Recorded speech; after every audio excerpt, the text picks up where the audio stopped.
మనవడు బెడ్ మీద కూర్చొని ఆలోచిస్తూ ఉంటాడు. తాతయ్య నెమ్మదిగా నడుచుకుంటూ రూంలోకి వస్తాడు. తాతయ్య, ఏమైంది బాబూ, ఇంకా నిద్రపోలేదా? మనవడు, తాతయ్య, అందరూ బైబిల్ చదవమంటారు. కానీ చదివితే ఏమవుతుంది? తాతయ్య, నేను నీ వయసులో ఉన్నప్పుడు ఇదే ప్రశ్న అడిగాను బాబూ. మనవడు, అప్పుడు? తాతయ్య, ఒకరోజు చాలా బాధలో ఉన్నాను. ఎవరూ నాకు తోడు లేరు అనిపించింది. మనవడు, ఆసక్తిగా చూస్తూ, తర్వాత ఏమైంది తాతయ్య? తాతయ్య, బైబిల్ తీసుకుంటూ, అప్పుడు ఈ వాక్యం చదివాను. తెరిచిన పుస్తకం. కీర్తనలు 119, 105. నీ వాక్యము నా పాదములకు దీపమును, నా త్రోవకు వెలుగునైయున్నది.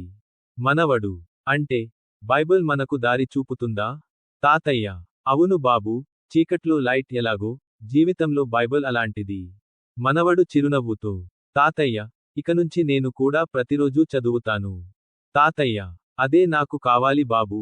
మనవడు